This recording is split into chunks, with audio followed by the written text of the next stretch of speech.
Good evening, beta. Good evening, good evening, good evening. All of you guys are welcome. Namaste, namaste, namaste. All of you guys are welcome जी. मेरी आवाज आपको properly audible है? एक बार जल्दी से बता दीजिए. Very quickly, just let me know if my voice is properly audible to every one of you. Yes, please. Just let me know एक बार कि आपको मेरी voice properly audible है या नहीं.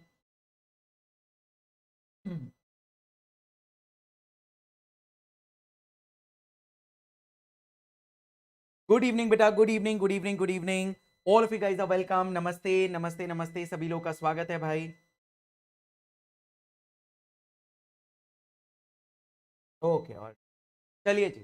तो लेट्स स्टार्ट द सेशन को शुरू करते हैं भाई. बहुत मजेदार आप लोगों के लिए आज मैं सेशन लेकर आया हूं. That is we are starting with the important constitutional law doctrines. जो कॉन्स्टिट्यूशनल लॉ डॉक्ट्रिन्स है उनकी हम एक सीरीज जो है वो स्टार्ट कर रहे हैं. Let me just see who like here. Hello Neha, hello Nikita, hello Maheshwari, hello NY gaming. Good evening बेटा. Ainoor, good evening, good evening. I am from Kashmir. Arey, that's a beautiful place. Dipanvita, good evening. Yasmin, good evening. Neha, good evening. Shivali, namaskaram beta. Sagar, good evening. Dipanvita, Rita, thank you so much for confirming. Neha, perfect. All of you guys are welcome. Sejal, good evening. Good evening. Good evening. All of you guys are welcome. चलिए जी. So let's start the session without any further ado. Are we clear about that? ये मेरा Telegram group है. इस पर मैं एक important document ये जो है, this is the one which I will be sharing, doctrine of territorial nexus. पूरा का पूरा आप लोगों को चिंता करने की जरूरत नहीं है. कंप्लीट नोट इसके ऊपर है. Everything is made tailor made for you guys. पूरा का पूरा डॉक्ट्रिन ऑफ टेरिटोरियल नेक्सस के ऊपर मैंने केसेस वेसेस जो भी जरूरी है वो सब इसके अंदर मैंने बनाया हुआ है. ठीक है ना, राइट. क्योंकि आज मेरे पास समय था तो मैं इसको टाइप भी करके लेकर आ गया हूं आप लोगों के लिए. So you guys don't need to worry. Complete आप लोगों के लिए पूरी की पूरी आज अपन ये डिस्कस करने वाले हैं. This is for the whole of the class we are going to be discussing the doctrine of territorial nexus, right? So don't need to worry about it. ये डॉक्यूमेंट आप लोगों को मिल जाएगी. जस्ट मेक श्योर कि ये Telegram group आप लोग join जो है, अगर आप लोगों को लगता है तो आप इसे कर लीजिएगा. चलिए, so let's start the session. अपन लोग सेशन स्टार्ट करते हैं. डॉक्ट्रिन ऑफ टेरिटोरियल नेक्सस है क्या? अब पहले डॉक्ट्रिन ऑफ टेरिटोरियल नेक्सस जानने से पहले, first knowing what doctrine of territorial nexus is, right, पहले कुछ आर्टिकल्स इसके ओरिजिन की तरफ आप लोगों को देखना पड़ेगा. ठीक है ना बेटा, right. So let's start to understand few articles relating to it. अगर आप लोग अपने कॉन्स्टिट्यूशन के अंदर देखेंगे, सेंटर स्टेट रिलेशंस करके एक टॉपिक आपको देखने को मिलेगा. यू गाइज विल सी एक सेंटर स्टेट रिलेशंस को 3 भागों में डिवाइड किया गया है. One is legislative relations, the second one is administrative relations, और the third one is financial relation. तीन तरीके के रिलेशंस जो हैं आपके बताए गए हैं between the centre and state. Are we clear? ये जो आपका रिस्पेक्टिव पार्ट है, when you are going to look at this respective part, ये आपको part number 11 of the constitution देखने को मिलता है. ठीक है ना, सेंटर स्टेट रिलेशंस. इनमें फाइनेंशियल रिलेशंस का जो पार्ट है, this is part number 12 of the constitution. ये आपका पार्ट 12 है. ठीक है. लेजिस्लेटिव रिलेशंस को अगर आप देखेंगे तो ये आपका 245 से लेकर 256 तक यहां पर बताया गया है. Are we clear about it? Administrative relations जो हैं वो 257 से लेकर, राइट, सॉरी, 255 तक बताया गया है. 256 से लेकर 263 तक एडमिनिस्ट्रेटिव रिलेशंस बताया गया है. एंड देन फाइनेंशियल रिलेशंस जो है 264 से लेकर 293 तक बताया गया. Is that clear every one of you? 3 relations में पूरा का पूरा पार्ट जो है वो बटा पड़ा हुआ है. सेंटर स्टेट रिलेशन का मतलब क्या होता है, 2 मिनट पहले ये जान लो, फिर अपन पूरा का पूरा टॉपिक डिस्कस करेंगे. देखो, basically India runs on the principle of federalism. हम लोग किस प्रिंसिपल की तरफ रन करते हैं? फेडरलिज्म की प्रिंसिपल पर इंडिया रन करता है. What is federalism? फेडरलिज्म क्या होता है? फेडरलिज्म का मतलब ये होता है जहां पर पावर्स जो हैं, करेक्ट है, वो डिस्ट्रीब्यूट होती हैं किस किस के बीच में? पावर्स का डिस्ट्रीब्यूशन होता है सेंटर और स्टेट के बीच. That is federalism. क्या हम हमारे सेंटर और स्टेट की तरफ जब अपन देखते हैं यूनियन और स्टेट, क्या हम देखते हैं कि पावर्स वहां डिस्ट्रीब्यूटेड हैं? बिल्कुल. कैसे हम देखते हैं? यानी कि जब आप लोग देखते हो लॉ बनाने की पावर, तो लॉ बनाने के लिए एक लेजिस्लेचर, देन लॉ को एग्जीक्यूट करने के लिए एग्जीक्यूटिव, एंड लॉ को इंटरप्रेट करने के लिए जुडिशरी। क्या ये तीनों विंग्स हमें सेंट्रल लेवल पर और स्टेट लेवल पर देखने को मिलती है? Yes, everyone is clear. यानी कि हमने वर्गीकरण, हमने जो पावर्स का डिस्ट्रीब्यूशन है वो हमने किसके बीच में किया हुआ है? सेंटर के बीच में और स्टेट के बीच में। उन्हीं में हमने लॉ बनाने की पावर, लॉ को एडमिनिस्टर करने की पावर, और फाइनेंशियल रिलेशन जैसे टैक्सेस वगैरह लगाने की पावर में भी हमने क्या किया हुआ है? सेंटर और स्टेट के बीच में डिस्ट्रीब्यूशन जो है वो किया हुआ है। ठीक, अब जब अपन लोग ये लेजिस्लेटिव पोर्शन अपन देखते हैं, when we look at the legislative portion, तो लॉ बनाने को लेकर इंपॉर्टेंट चीज क्या है? अब हम लोग बात करते हैं भाई कि सेंटर और स्टेट दोनों के दोनों को लॉ बनाने की पावर है। Centre also have the power and the state also have the power. ये पावर उन्हें मिल कैसे रही है? Let's try to understand this. एक हमारे यहां पर एक कॉन्सेप्ट है शेड्यूल 7 के अंदर लिस्ट का। शेड्यूल 7 के अंदर I will just take good 5 minutes to first explain you, फिर अपन लोग डॉक्ट्रिन ऑफ टेरिटोरियल नेक्सस पर आएंगे। उसके पहले ये बातें जानना थोड़ा सा जरूरी हो जाता है, पहले ये जान। तो शेड्यूल 7 के अंदर there are 3 kinds of list. एक लिस्ट 1 है, एक लिस्ट 2 है, आर बी क्लियर, एंड एक है लिस्ट 3। 3 तरीके की लिस्ट बताई गई। लिस्ट 1 जो है दैट इज यूनियन लिस्ट। अब यूनियन लिस्ट वो होती है जिस पर सिर्फ only the union can make the laws. सिर्फ इस पर सेंट्रल गवर्नमेंट, पार्लियामेंट जो है, सॉरी, वो ही पर्टिकुलरली लॉ जो है वो बना सकता है। Are B clear about that? जो मैटर्स यूनियन लिस्ट में आएंगे उन पर लेजिस्लेशन कौन बनाएगा? यूनियन, सिर्फ यूनियन पार्लियामेंट जो है वही लॉ बनाएगा। जो मैटर्स स्टेट लिस्ट के होंगे, जो मैटर्स स्टेट लिस्ट के होंगे, इन पर कौन लॉ बनाएगा? इन पर सिर्फ स्टेट लेजिस्लेचर ओनली लॉ बनाएगा। Is that clear? और एक मैटर्स होते हैं जिन्हें हम कहते हैं कॉन्करेंट लिस्ट, जो हमने कहां से बोरो किए हुए हैं? The concept has been borrowed from, concurrent list का कॉन्सेप्ट हमने ऑस्ट्रेलिया से बोरो किया। याद रखना, पूरी लिस्ट का नहीं, कॉन्करेंट लिस्ट का कॉन्सेप्ट हमने ऑस्ट्रेलिया से बोरो किया। और कॉन्करेंट लिस्ट ऐसी लिस्ट होती है जिस पर सेंटर भी लॉ बना सकता है और स्टेट भी लॉज बना सकते हैं, यानी कि दोनों को लॉ बनाने की पावर होती है। Both of them have the power to make the laws. Is that clear every one of you? अब एक बात जो समझने की है, वो क्या है? Let's try to understand this. अब लॉ भी बनाने की पावर है, ठीक है, यूनियन मैटर्स पर लॉ बनाएगा, स्टेट लिस्ट के मैटर्स पर लॉ बनाएगा, और यूनियन और स्टेट कॉन्करेंट लिस्ट के मैटर पे लॉ बनाएंगे। ये तो हमें शेड्यूल 7 से समझ में आ रहा है, we are able to understand that. But कहां कहां लॉ बनाते हैं? तो जब अपन लोग लॉ मेकिंग में जूरिसडिक्शन स्थापित करने की बात करते हैं, जूरिसडिक्शन यानी कि किन मैटर्स पर सेंटर लॉ बनाएगा, किन मैटर्स पर स्टेट लॉ बनाएगा, तो हमें 2 आर्टिकल्स देखने को मिलते हैं। एक आर्टिकल आता है 245 ऑफ द कॉन्स्टिट्यूशन और एक आर्टिकल आता है 246 ऑफ द कॉन्स्टिट्यूशन। समझना, डॉक्ट्रिन ऑफ टेरिटोरियल नेक्सस के ओरिजिन पर अपन पहुंच रहे हैं। आर्टिकल 245 ये कहता है, आर्टिकल 245 ये कहता है कि पार्लियामेंट जब लॉ बनाएगी, पार्लियामेंट जब लेजिस्लेट करेगी, लॉ बनाएगी, तो वो लॉ कहां पर बना सकती है? होल और any part of territory of India, Bharat की पूरी टेरिटरी पर, या भारत की किसी पर्टिकुलर टेरिटरी पर जो यूनियन लिस्ट के मैटर्स हैं, उन पर कौन लॉ बना सकती है? पार्लियामेंट लॉ बना सकती है। कहां पर? होल और any part of the territory of India. Article 245 इस बारे में डील करता है। Everyone is clear? मतलब अगर पार्लियामेंट को लॉ बनाना हुआ, जैसे कि फॉर एग्जांपल, अगर मैं एक एग्जांपल के तौर पे बोलूं कि हमारे यहां पर कॉन्करेंट लिस्ट के मैटर है, that is basically what? Concurrent list में हमारा सीआरपीसी आती है, सीपीसी आती है।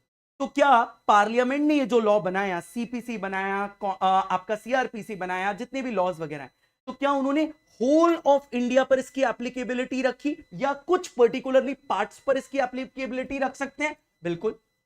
जैसे कि पहले जब आर्टिकल 370 जम्मू कश्मीर में सारे लॉज एप्लीकेबल नहीं होते थे, तो बाकी सारी टेरिटरीज पर ये लॉ एप्लीकेबल होते थे, कुछ टेरिटरीज पर लॉ एप्लीकेबल नहीं होते थे।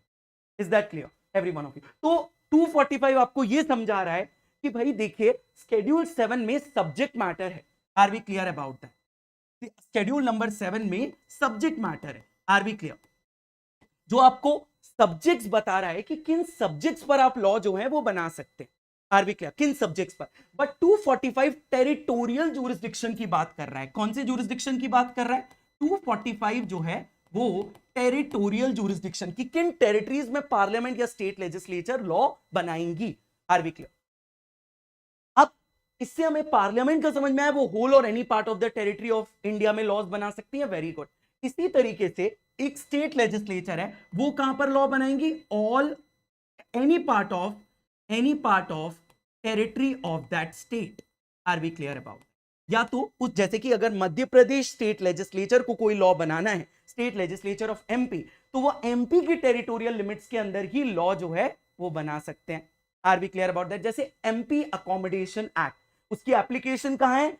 या तो एमपी में है या एमपी के ही कुछ हिस्सों पर है। Any part, whole of MP या एनी पार्ट ऑफ एमपी, यानी कि within their respective territories ही लॉ बनाना होगा। Are we clear? That is 245 of the constitution. And एक है आर्टिकल 246 ऑफ द कॉन्स्टिट्यूशन। ये आपको क्या बताता है? 246 बताता है सब्जेक्ट मैटर जुरिस्डिक्शन को लेकर, और ये आपको सीधा सीधा ये कहता है कि भैया देखिए, जो मैटर्स पीछे स्केड्यूल में बताए गए लिस्ट 7 में, यानी कि इसके साथ आप क्या पढ़ते हो? 246 के साथ स्केड्यूल 7 पढ़ते हो। जो मैटर्स पीछे स्केड्यूल में बताए गए हैं, इन मैटर्स पर 245 की मदद लेकर पार्लियामेंट या स्टेट लेजिस्लेचर अपनी अपनी टेरिटरीज में लॉ बनाएंगी। मतलब कॉन्स्टिट्यूशन में जब आप बात करते हो legislative power to make the particular laws, तो वो आपको 245 और 246 से क्या हम ये कह सकते हैं, लॉ बनाने की पावर यहां बताई गई है। Yes, absolutely, we can call it like. Is that clear everyone of you? कि क्या लॉज बनाने की जो पावर है वो हमें कहां से पता लग रही है? We are finding it that parliament will be making the laws through its territorial jurisdiction under 245, and किन सब्जेक्ट्स पर लॉ बनाएंगे? वो 246 रेड विद शेड्यूल नंबर 7 जो लिस्ट है उनसे हमें पता लग जाएगा। Very good. अब इसी पॉइंट पर डॉक्ट्रिन ऑफ टेरिटोरियल नेक्सस पर और आने के पहले थोड़ा सा 245 को और समझना पड़ेगा। अब 245 ये कह रहा था कि देखिए भाई, पार्लियामेंट जब लॉ बनाएगी तो पार्लियामेंट पूरी टेरिटरीज पर within the territory of India law बनाएगी, या तो whole territory of India, whole of the territory of India पर, या any part of the territory of India. और जो स्टेट लेजिस्लेचर लॉ बनाएगी, are we clear? State legislature कहां पर लॉ बनाएगी? स्टेट लेजिस्लेचर लॉ बनाएगी within the state law बनाएगी। Is that clear everyone of you? अब एक इंपॉर्टेंट क्वेश्चन ये आता है कि पार्लियामेंट जब लॉ बनाएगी, when the parliament is going to be making the law, क्या पार्लियामेंट इंडिया के बाहर भी एक्स्ट्रा टेरिटोरियल जुरिस्डिक्शन जो है उनका हो सकता है? कैन पार्लियामेंट जो पार्लियामेंट है, क्या पार्लियामेंट के पास ये पावर है कि जब वो कोई लॉ बना रही है within the territory of India तो वो लॉ बना रही है, बट क्या जो लॉ उन्होंने इंडिया की टेरिटरी में बनाया है उस लॉ को आउटसाइड इंडिया एप्लीकेबिलिटी दे सकती है क्या, या बियॉन्ड इंडिया एप्लीकेबिलिटी दे सकती है क्या? Answer will be yes. अगर आप आर्टिकल 245 का क्लॉज नंबर 2 देखते हो, वो पार्लियामेंट को ये पावर देता है that they have the power to make the laws and give its applicability even to extra territorial jurisdiction. Extra territorial jurisdiction का मतलब क्या हुआ बेटा?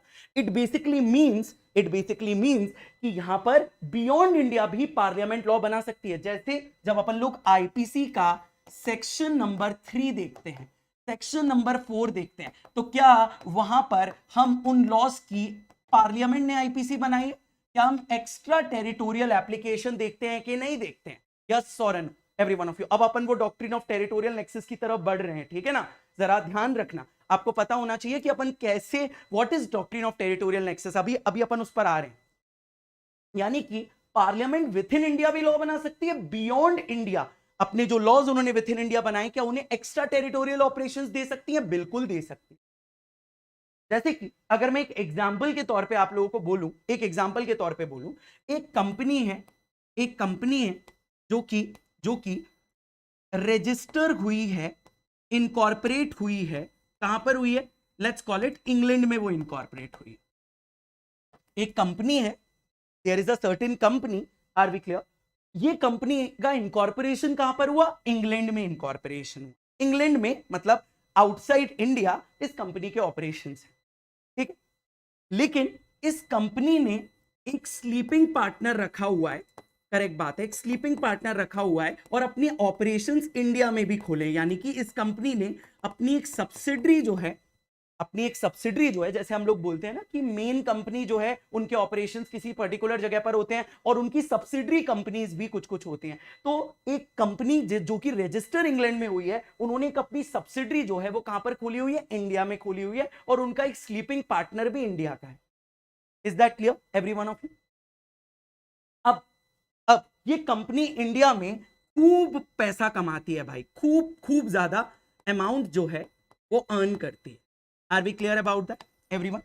ये जो कंपनी है जो इंडिया में है, करेक्ट बात है, ये खूब पैसा जो है वो बनाती है। अब यूनियन लॉज जब आप देखते हो तो वहां पर एक टैक्स करके एक एंट्री है टैक्स इंपोज करने की, यूनियन लिस्ट का मैटर है। टैक्सेशन यूनियन लिस्ट का एक पर्टिकुलर मैटर है। Are we clear about that? Union यानी कि पार्लियामेंट को पावर देता है टैक्स बनाने की। तो पार्लियामेंट ने टैक्स जो है वो यहां पर लेवी किया किसके ऊपर? इस ब्रिटिश कंपनी के ऊपर। पार्लियामेंट ने एक लॉ जो है वो लगाकर लेवी किसके ऊपर किया? ये जो ब्रिटिश ऑर्गेनाइजेशन है इस कंपनी के ऊपर। अब कंपनी का आर्ग्यूमेंट ये है, कंपनी ये आर्ग्यू कर रही है कि भैया आपकी लॉ की एप्लीकेबिलिटी विद इन इंडिया होगी। आपके लॉ की एप्लीकेबिलिटी जो है, यूनियन लिस्ट का मैटर है, आप इसे सिर्फ इंडिया तक अप्लाई कर सकते हो। हम तो एक ऐसी कंपनी है जो कि इनकॉर्पोरेट बाहर हुए हैं, रजिस्टर बाहर हुए हैं, तो हम क्यों आपके टैक्सेस पे करें? Why we should pay the taxes? तब हम क्या एक्स्ट्रा टेरिटोरियल ऑपरेशन का पॉइंट जो है वो उठा सकते हैं कि नहीं उठा सकते हैं? कैन वी कॉल कि ये जो टैक्स है, अगर कोई कंपनी जो कि बाहर सिचुएटेड है बट इंडिया से अगर कुछ सर्टेन अमाउंट जो है वो अर्न कर रही है, एक गुड अमाउंट अर्न कर रही है, तो क्या हम उसे टैक्स स्लैब के अंदर डालेंगे कि नहीं डालेंगे? Every one of you, yes, we are going to put it. Are you getting the point every one of you? मतलब पार्लियामेंट के पास ये पावर है। if the question come in the examination, what article 245 says? It says that parliament union list के matters पर या concurrent list के matters पर इंडिया में लॉज बना सकती है within the territory of India, यानी part of the territory of India. क्या बियॉन्ड इंडिया भी बना सकती है? एक्स्ट्रा टेरिटोरियल ऑपरेशंस बना सकती है। ये जो मैंने आपको सिचुएशन बताई, अभी मैं इसको और बताऊंगा। वॉलिस ब्रदर्स का केस यही है, बहुत फेमस एक केस है एक्स्ट्रा टेरिटोरियल ज्यूरिसडिक्शन के पॉइंट पर।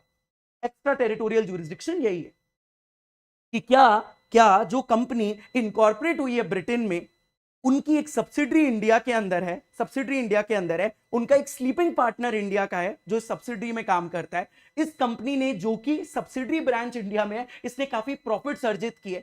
अब आप जब मेन ऑर्गेनाइजेशन से टैक्स कलेक्शन की बात कर रहे हो तो क्या वो ये डिनाई कर सकती है कि आपके लॉ की एप्लीकेबिलिटी तो सिर्फ इंडिया में होनी चाहिए, हम आपके टैक्स से सब्जेक्टेड नहीं, हम तो ब्रिटेन में इनकॉर्पोरेट हुए? No, you can not call. Is that clear? That means कि पार्लियामेंट को अंडर आर्टिकल 245 क्या पावर है? विथ इन लॉज बनाने की भी, और एक्स्ट्रा टेरिटोरियल ज्यूरिसडिक्शन भी उनको यहां पर मिलता है। Is that clear to every one of you? Yes और yes please. Are we getting the point? जितने भी लोग हैं, क्या उनको सिर्फ अभी ये पॉइंट समझ में आया? Every one of you have understood this particular thing कि जो पार्लियामेंट के पास पावर एक्स्ट्रा टेरिटोरियल ज्यूरिसडिक्शन की होती है। अभी मैंने आपको इतनी बात बताई। ये बात मैं कहां से कह सकता हूं कि होती है? 245 का क्लॉज 2 अगर आप अपने बैरक के अंदर देखेंगे तो उसे देखकर आपको समझ में आएगा, दे do have the power of extra territorial operation. Now अब एक्स्ट्रा टेरिटोरियल ऑपरेशन क्या स्टेट लेजिस्लेचर का भी होता है क्या? क्या स्टेट लेजिस्लेचर के पास भी ये पावर है? अब state legislature with in the state जो है वो लॉ बनाती है, बट क्वेश्चन ये उठता है कि क्या state legislature with in the state तो लॉ बनाती है? Within the state list के मैटर पर या कॉन्करेंट लिस्ट के मैटर पर अपने अपने रिस्पेक्टिव स्टेट में लॉज बना सकती है। बट क्या यही स्टेट लेजिस्लेचर एक्स्ट्रा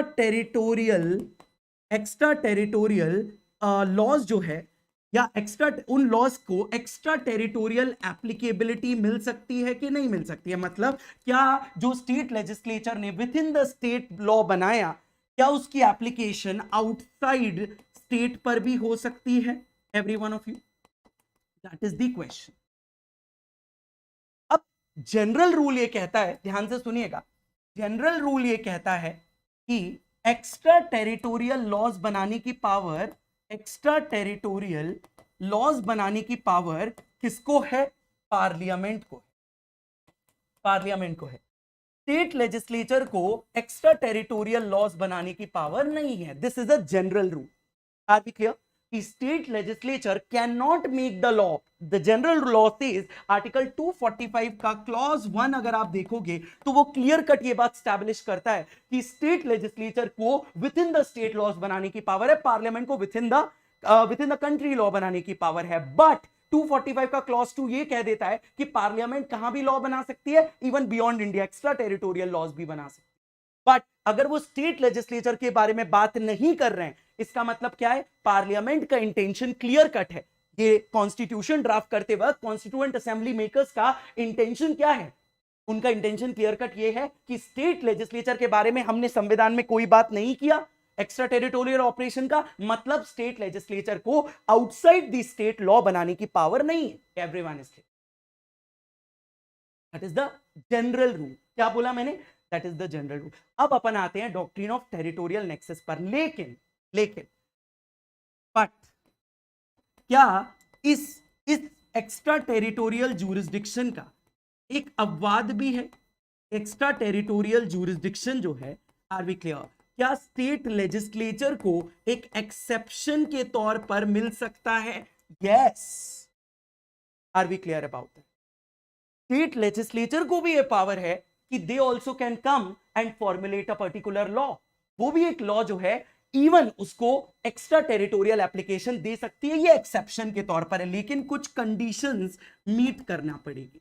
लेकिन ये सिर्फ कब हो पाएगा? कुछ पर्टिकुलर इंस्टेंसेस, कुछ पर्टिकुलर कंडीशंस में ही ऐसा हो सकता है। Is that clear every one of you? तो जनरल लॉ तो कहता है कि the state legislature have no power to make the laws beyond the state. But doctrine of territorial nexus यही है। डॉक्ट्रिन ऑफ टेरिटोरियल नेक्सस जो है वो एक एक्सेप्शन है। This is what? This is an exception. ये एक एक्सेप्शन है जो अलाउ करता है किसको? जो अलाउ करता है स्टेट लेजिस्लेचर को कि वो लॉज जो हैं इवन एक्स्ट्रा टेरिटोरियल भी बना सकते हैं। मतलब मान लेते हैं कि अगर फॉर एग्जाम्पल, एक एग्जाम्पल के तौर पर, अगर टैक्स लगाना हो, एक कंपनी मेरे यहां पर सिचुएटेड है, एक कंपनी जो है, करेक्ट बात है, वो बैंगलोर में सिचुएटेड है।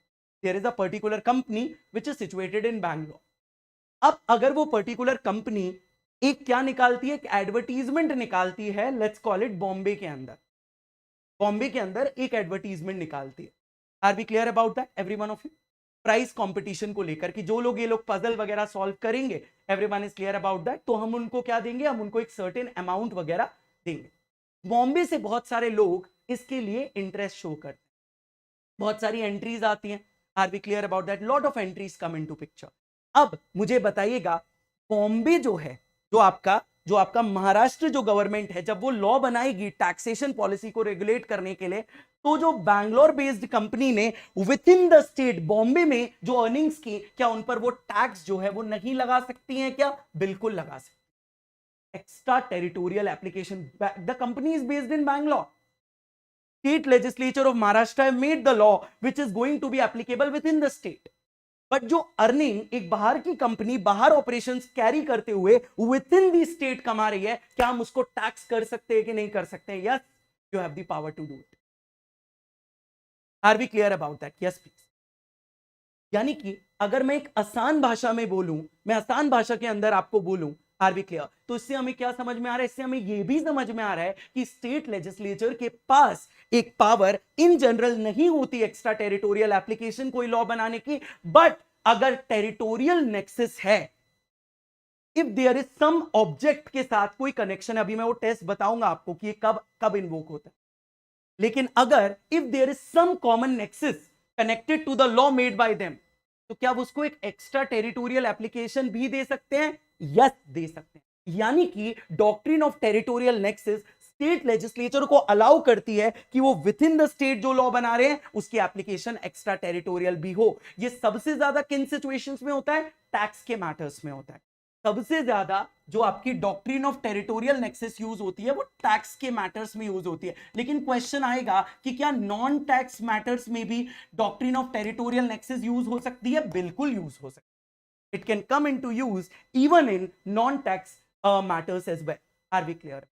आई होप एक पृष्ठभूमि रेडी हुई होगी। You must have understood. बस इतना आपको समझ में आया होगा। मेरा आपसे अभी पॉइंट ये था कि do you understand the law बनाने की पावर दो आर्टिकल्स के तहत है, 245 and 246। 245 territorial jurisdiction, 246 read with schedule number 7 that is subject matter jurisdiction.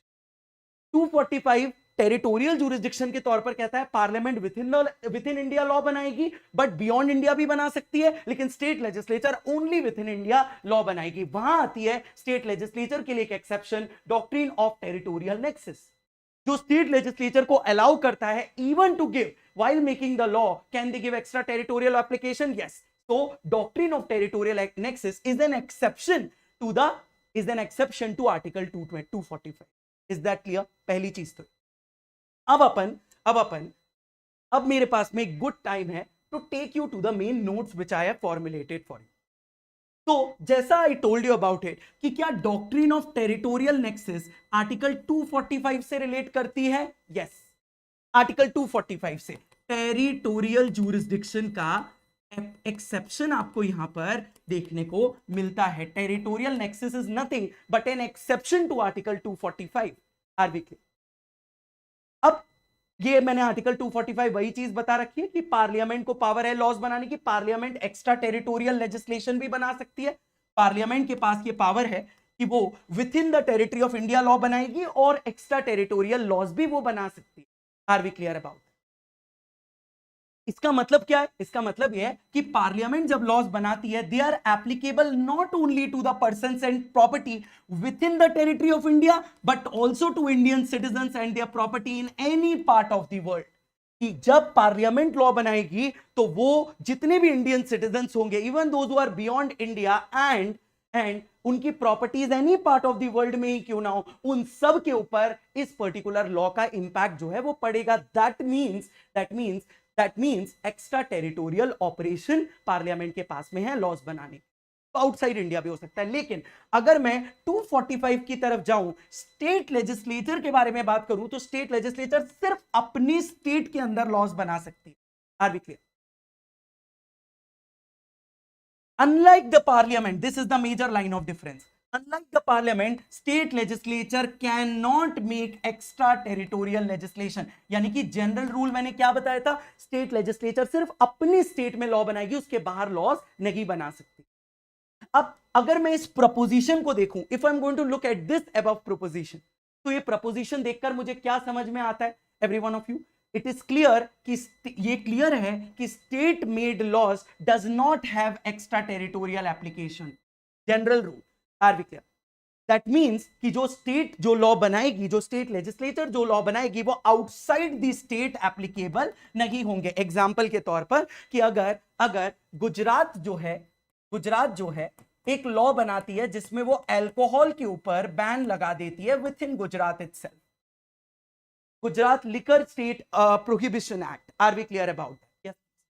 एक लिकर प्रोहिबिशन एक्ट जो है वो गुजरात में है। Gujarat is a dry state, everyone is clear. तो क्या गुजरात ने बैन किया तो इसका एक्स्ट्रा टेरिटोरियल ऑपरेशन ये होगा कि एमपी में भी लिकर जो है वो बैन रहेगी? नहीं। यानी कि जनरल लॉ क्या बोलता है कि जो स्टेट लिस्ट के मैटर हैं, हर स्टेट के पास पावर है कि वो अपने अपने रिस्पेक्टिव स्टेट में लॉज बनाए और within that territory only this law will have operation. Are we clear about that? Yes sir.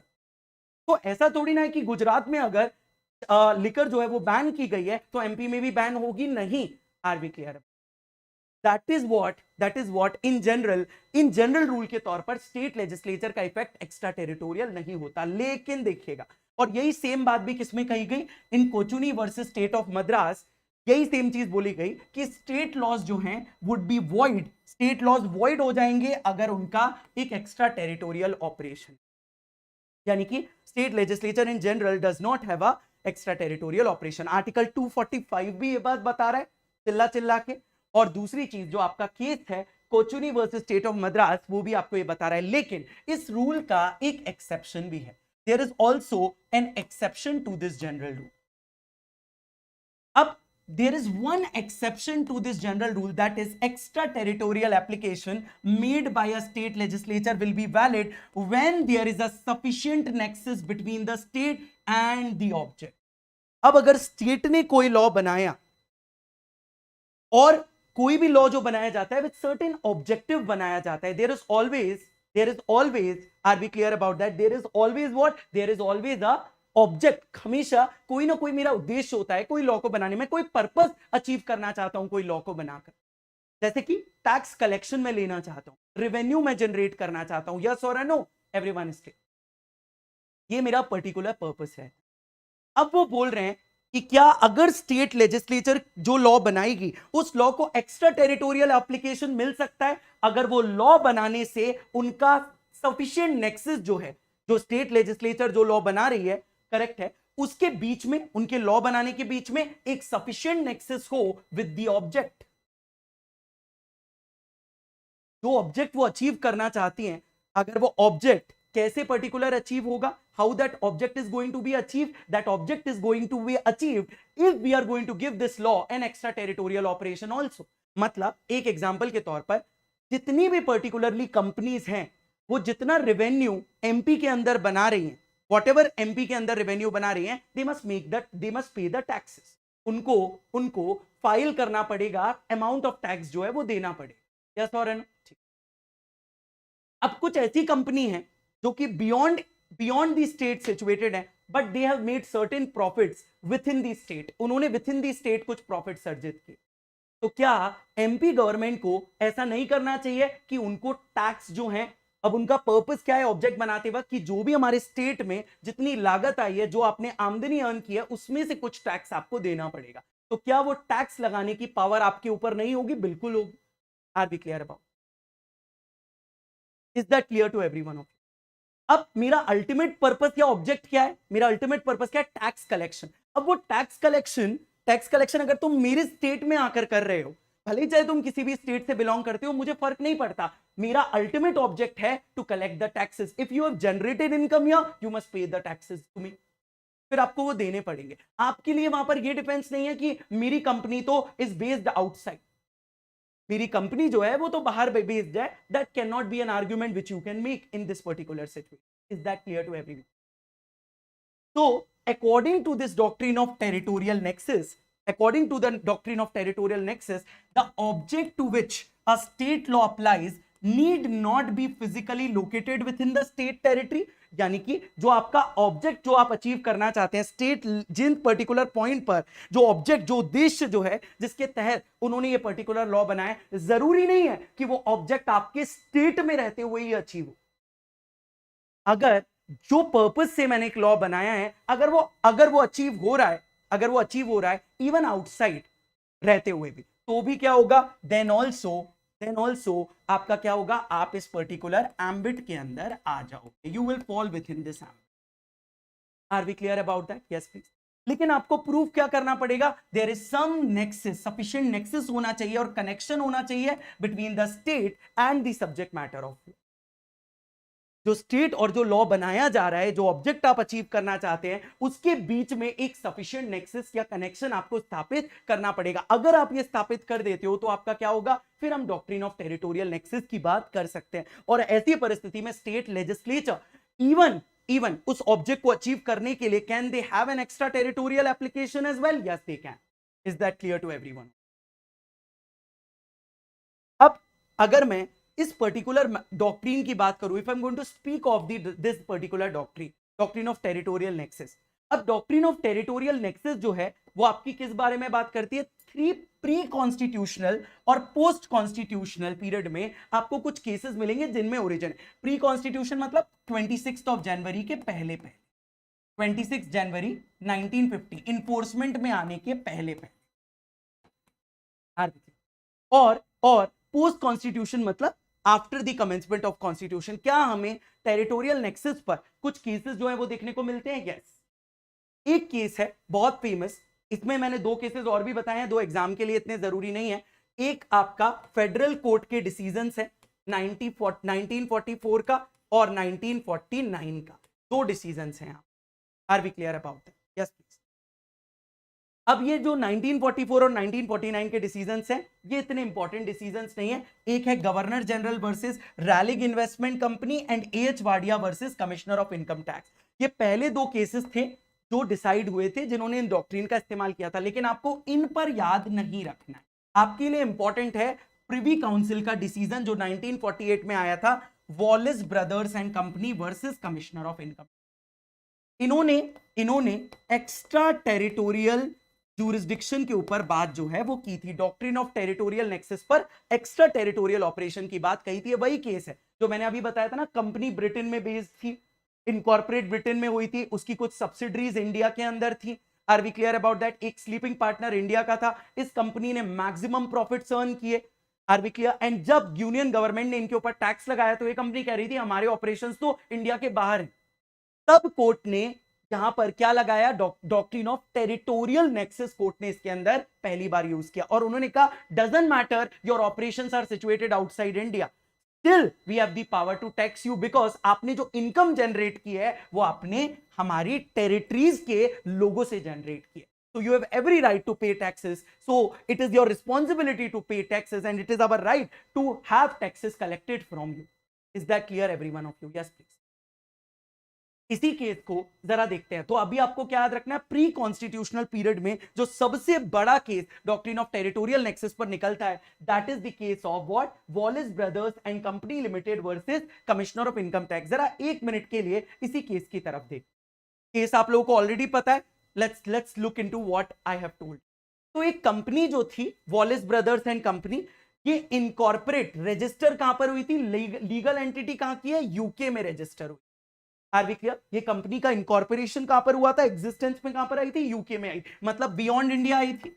अगर अपन देखें कंपनी की एग्जिस्टेंस कहां पर है? बियॉन्ड इंडिया है, विद इन इंडिया नहीं है।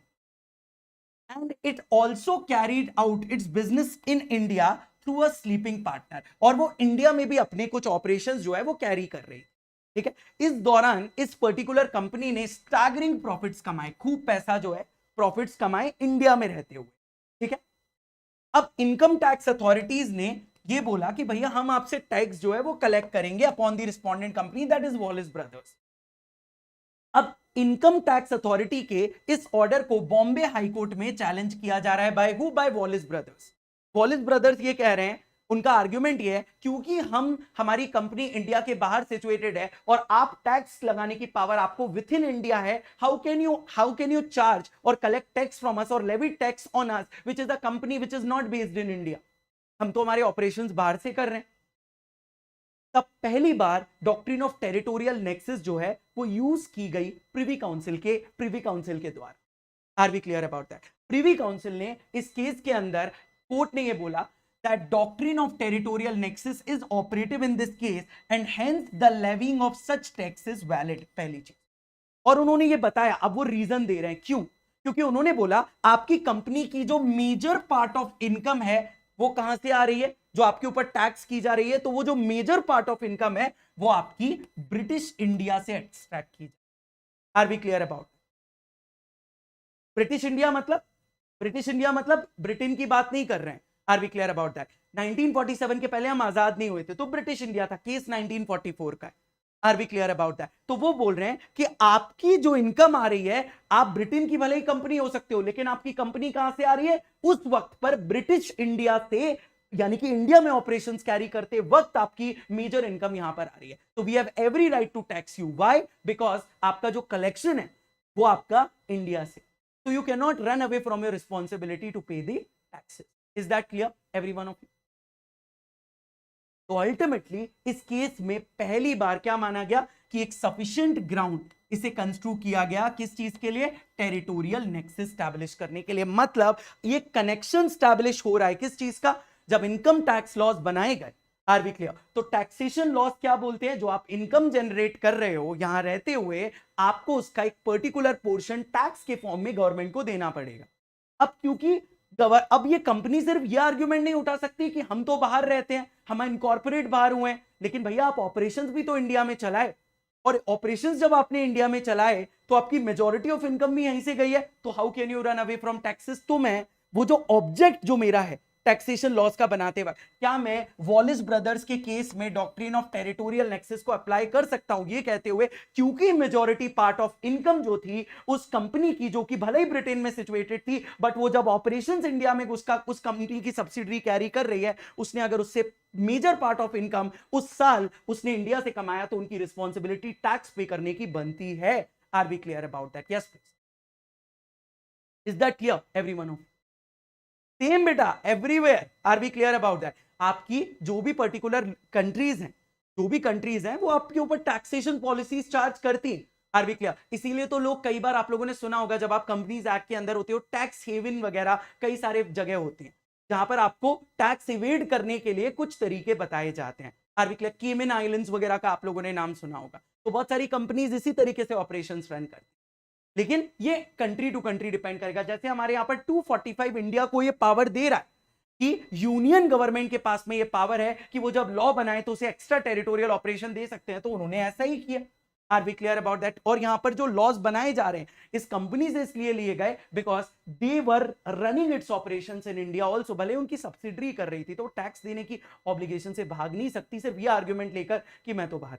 तो आई होप वॉलिस ब्रदर्स का केस जो है वो आपको समझ में आया होगा। Every one of you, yes please, yes please. Do you understood Wallace brothers का case? Every one of you, yes please. Wallace brothers and company limited versus the commissioner of income tax. Yes.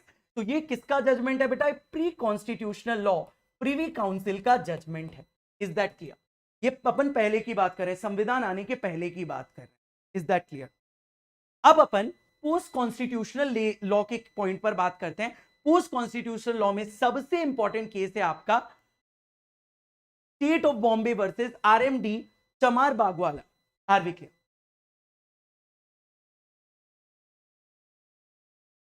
Territorial nexus apply in state. अभी वहां पर आ रहा हूं।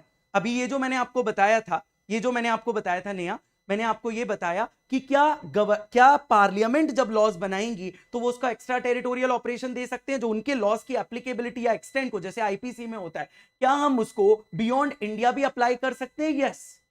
Extra territorial operation 245 clause 2। State legislature जब law within the state बनाएगी, general rule कहता है वो सिर्फ विद इन द स्टेट ही बना सकती है। बट क्या स्टेट लेजिस्लेचर के पास अगर जो ऑब्जेक्ट के तहत वो लॉज बना रहे हैं, अगर वो object even beyond the state exercise करने से भी अचीव होता है, तब क्या हम डॉक्ट्रिन ऑफ टेरिटोरियल नेक्सस का इस्तेमाल करके वो टैक्स कलेक्ट कर सकते हैं? Even state legislature can collect the taxes. Yes, they can. अब आपके सामने दो केसेस मैं लेकर आऊंगा जहां पर आपको समझ में आएगा। Yes, double taxation, England and India, DTAA भी है, राइट? लीगल हब डीटीएए भी है, double taxation avoidance agreement. Are we clear about that? So there are lot of treaties on double taxation as well, those are also there.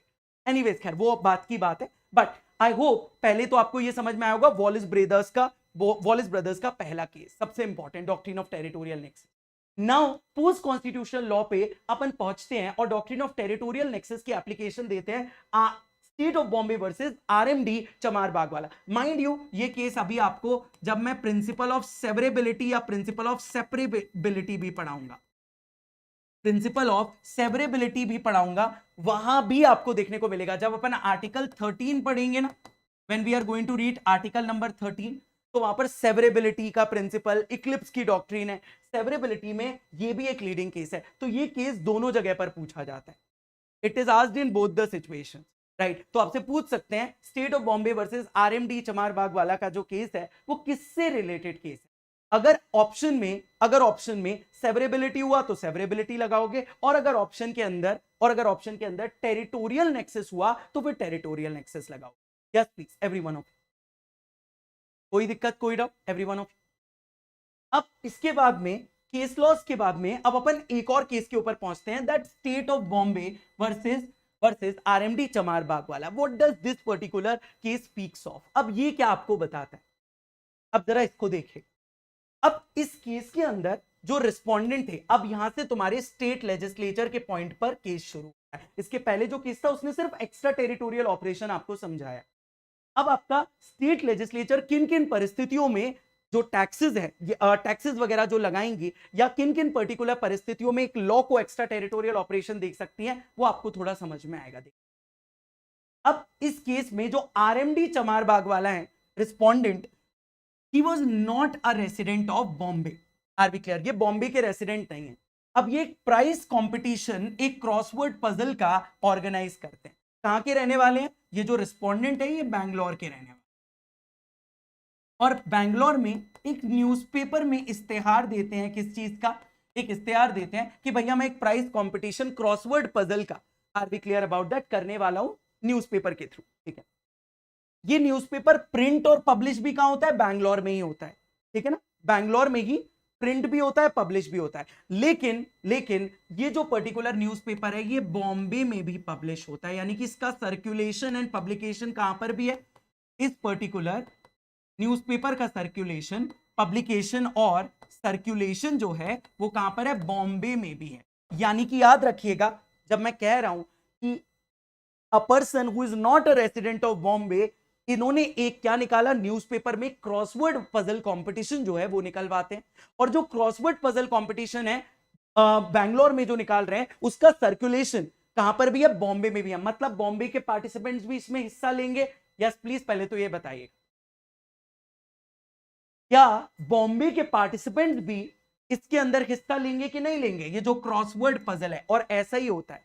What happens is, for this competition depot were established so that forms and fees could be collected. अब बॉम्बे के अंदर क्या बनाए गए? Depots जो है वो बनाए। Are we clear about that? Yes please. अब डिपो क्या होते हैं बेटा? आप लोगों ने देखे होंगे जैसे कि बस स्टैंड वगैरह इस तरीके के होते हैं ना। Are we clear about that? तो उसी तरीके से एक प्लेस होती है where large amount of goods are stored. Are we clear? तो इन लोगों ने एक एंट्री के लिए क्या बना दिया?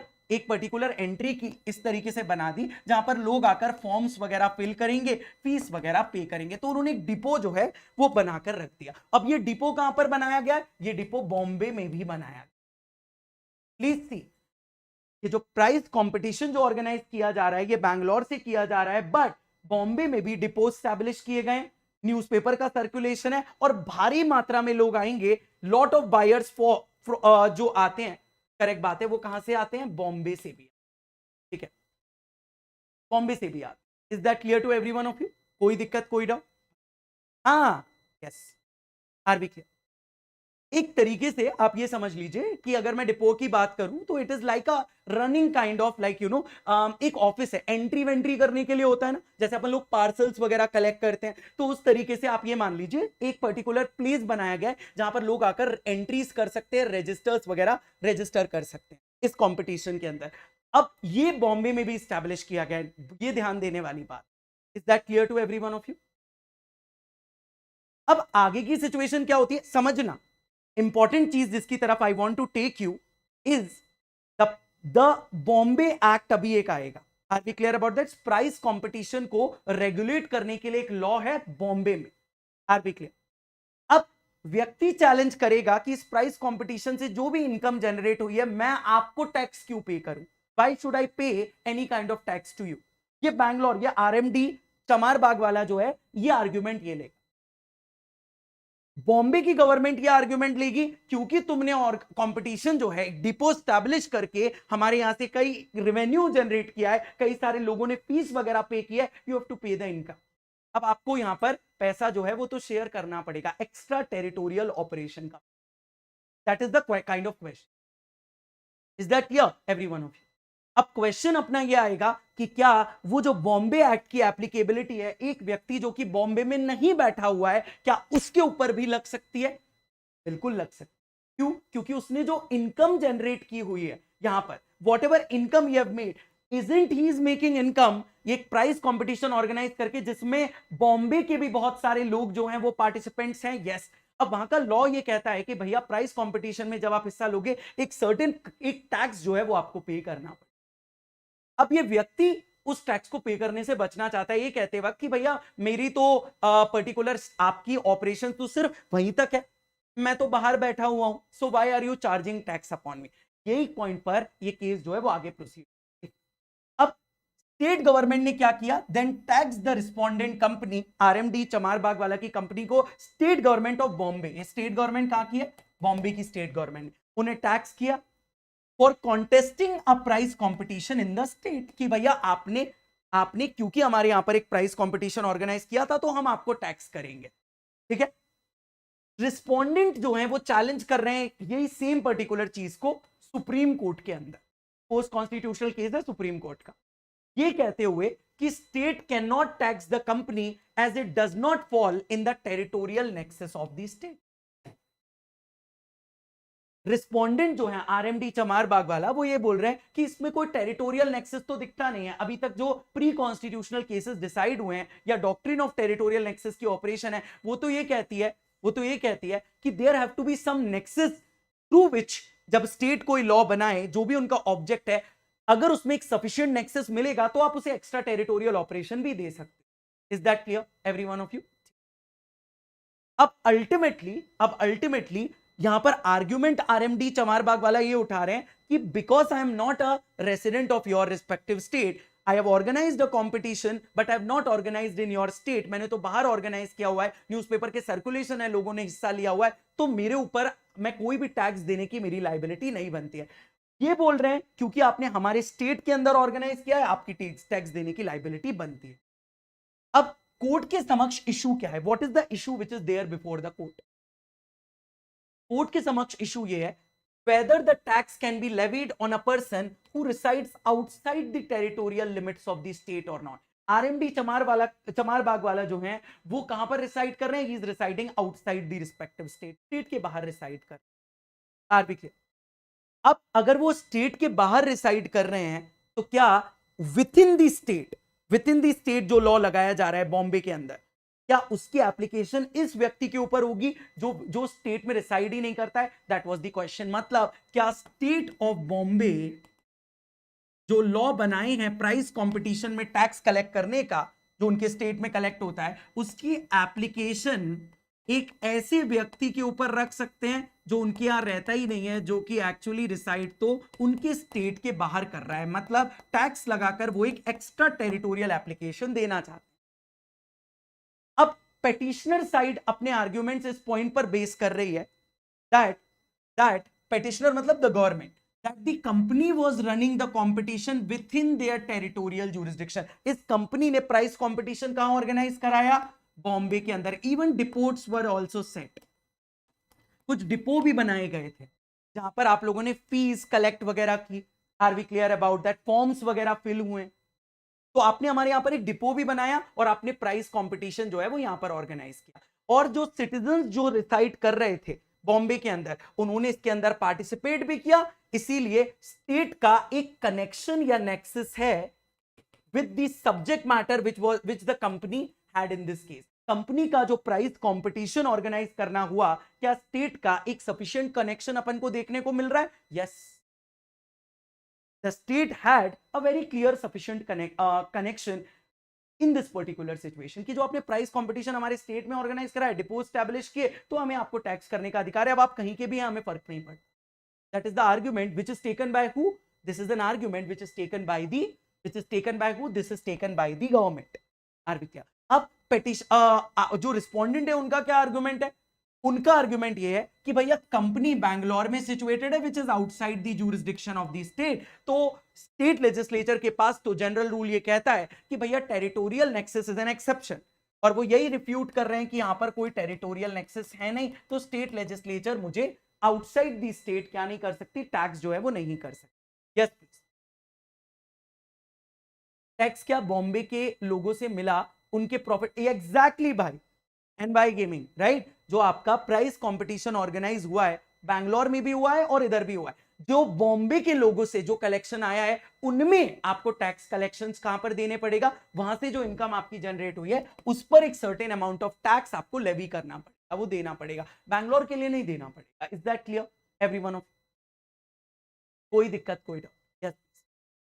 ये अब ये दोनों लाइन ऑफ आर्ग्यूमेंट है, आपने पेटिशनर आर्ग्यूमेंट भी देखा और आपने रिस्पोंडेंट का आर्ग्यूमेंट भी देखा। Now let's look at what the final argument have to be. अब वो ये बोलते हैं after hearing all the arguments of both the side, supreme court का क्या व्यू है, वो ये बोल रहे हैं, since the news was published in the territory of the state and the depot were also set up by the respondent.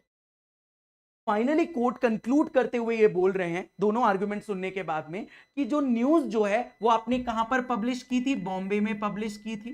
पहला point, you publish the news in Bombay, you set up the depots in Bombay, आपने depot भी कहां पर set किए थे, they were also set up by the respondent company in Bombay. तो क्या हम ये कह सकते हैं एक सफिशिएंट टेरिटोरियल नेक्सस है between the state and the competition? Yes. क्या हमें कनेक्शन देखने को मिल रहा है? यस। ये जो प्राइस कंपटीशन आपने ऑर्गेनाइज किया, उसके लिए आपने डिपो बॉम्बे में लगाया, उसके लिए आपने न्यूज़पेपर में इस्तेहार बॉम्बे में दिया, तो एक टेरिटोरियल नेक्सस देखने को मिल रहा है कि नहीं? बॉम्बे से कनेक्शन देखने को मिल रहा है कि नहीं, कि जो पर्टिकुलरली आपने प्राइस कंपटीशन के लिए एंट्रीज रखवाई, can we see a connection with Bombay? Yes. So the state and the competition के बीच में अगर एक कनेक्शन स्टैब्लिश, यही तो करना है, यही तो कंपटीशन, यही तो हमें जो जो आपका कनेक्शन है ये स्टैब्लिश करना है, तो हमें हमें देखकर लग रहा है कि there is a very clear sufficient nexus here. और इसीलिए उन्होंने बोला कि स्टेट लेजिस्लेचर के पास अथॉरिटी है टैक्स करने की the respondent for the revenue earned by his company through the price competition. इसलिए स्टेट लेजिस्लेचर को यह अधिकार है कि वो इस रिस्पोंडेंट कंपनी को टैक्स जो है वो कर सकते हैं। मतलब आपको क्या स्टैब्लिश करना पड़ेगा? जो भी पर्टिकुलर स्टेट, जो भी स्टेट लेजिस्लेचर अगर एक्स्ट्रा टेरिटोरियल एप्लीकेशन देना चाहती है, टेरिटोरियल नेक्सस दिखाना पड़ेगा। टेरिटोरियल नेक्सस मतलब हमारे स्टेट के साथ जिस पर हम लॉ बना रहे हैं, आपका कुछ ना कुछ कनेक्शन। यानी कि अगर फॉर एग्जांपल आपने यहां पर बैठते हुए कोई इनकम जनरेट की, हमारे स्टेट के थ्रू जनरेट की, आर बी क्लियर? आपने यहां पर बैठकर, अपने यहां पर बैठकर क्या किया, आपने यहां पर बैठकर यू, जैसे कि अगर मैं एक मूवी की बात करूं, जैसे कि अगर कोई पर्टिकुलर मूवी जो है वो शूट हो रही है, उस मूवी के अगर कुछ सीन्स किसी पर्टिकुलर स्टेट के अंदर शूट हो रहे हैं, तो क्या उन्हें एक अमाउंट जो है वो देना पड़ता है cinematography? Yes, they do have to pay the amount to the government. मतलब अगर आपका उस रिस्पेक्टिव स्टेट की टेरिटरी से कोई भी कनेक्शन निकल कर आ जाता है उस लॉ के थ्रू जो बनाया गया है, उस सब्जेक्ट मैटर से, और उस सब्जेक्ट मैटर से, are B clear about that? Subject matter क्या है? Law. Are B clear? And जो लॉ वो विथ इन द टेरिटरी बनाया गया, अगर आपका कनेक्शन स्टेट इस टेरिटरी के साथ दिख गया, जैसे कि इस कंडीशन में आरएमडी चमार बाग वाला का कनेक्शन इस स्टेट ऑफ बॉम्बे के साथ दिख रहा है। यस, दिख रहा है, क्योंकि न्यूज़पेपर बॉम्बे में सर्कुलेट हुआ जिसमें उन्होंने प्राइस कंपटीशन रखवाया था। दूसरा, उन्होंने डिपो भी सेटअप किया किधर? बॉम्बे की टेरिटरी पर। मतलब आपने बॉम्बे की टेरिटरी पर एक कनेक्शन हमें देखने को मिल रहा है, लोग यहां पर पार्टिसिपेट किए हैं, इस एंट्री में भाग लिए हैं, तो अब आपके ऊपर टैक्स जो है वो इंपोज किया जाएगा। We can very clearly see that we have every right to levy the tax upon you. अब हमारे पास में क्या है? अब हमारे पास में आप अधिकार है कि हम आपके ऊपर क्या कर सकते हैं? सफिशिएंट नेक्सस जो है, क्योंकि हमें दिख रहा है, हम आपके ऊपर tax impose. Is that clear to every one of you? Yes और? यानी कि स्टेट लेजिस्लेचर का within the territory of the state law बनाती है, बट अगर within the territory of the state, within the territory of the state जो law है, क्या उसे एक एक्स्ट्रा टेरिटोरियल एप्लीकेशन भी दी जा सकती है उस पर्टिकुलर लॉ को? यस। अगर कोई एक कंपनी उस स्टेट के बाहर से बैठकर कोई अर्निंग जो है with in the state generate कर रही है, या जैसे प्राइस कंपटीशन जो ऑर्गेनाइज किया गया वो बाहर ऑर्गेनाइज किया गया, that was organised outside, are we clear about that? वो ऑर्गेनाइज किया गया बॉम्बे बैंगलोर में रहते हुए, लेकिन उसके न्यूज़पेपर कहां पर प्रिंट हुए, पब्लिश कहां पर हुए? वो आपके बॉम्बे में हुए। डिपो कहां पर सेट किए गए? बॉम्बे के अंदर सेट किए। लोगों ने उसके अंदर आकर फॉर्म भरा, फीस दी, मेजर इनकम जनरेट कर रही है कंपनी, किससे? बॉम्बे के लोगों से। तो अब उनकी रिस्पॉन्सिबिलिटी प्राइस कंपटीशन एक्ट के तहत जो आपसे टैक्स लेवी किया जाएगा, क्या आप उससे बच के भाग सकते हो? नहीं। हमें एक सफिशिएंट नेक्सस देखने को मिलता है between the state and the object of making that law. Yes, and hence आपके ऊपर बॉस जो है वो क्या किया जाएगा? You will be charged. Is that clear to everyone of? यही है डॉक्ट्रिन ऑफ टेरिटोरियल नेक्सस। अगर मैं एक आसान भाषा के अंदर बोलूं, यही है doctrine of. Is that clear everyone of? यानी कि हमें टेस्ट क्या स्टैब्लिश करना पड़ेगा? We have to establish the test that there must be some connection, some sufficient nexus between the state and between the territory, or between what, or between the object जो वहां पर जिसके तहत वो law within that territory, तो उस territory के साथ आपका कनेक्शन कहीं ना कहीं होना चाहिए जहां की स्टेट लेजिस्लेचर आपके ऊपर लॉ इंपोज। अगर ये दिख गया, ये कनेक्शन दिख गया, then it is fine. Is that clear every one of you? अब एक और कहानी आती है, क्या, अनदर थिंग इस केस के अंदर, और ये प्रिंसिपल आप लोगों को जरूर लिखकर आना है।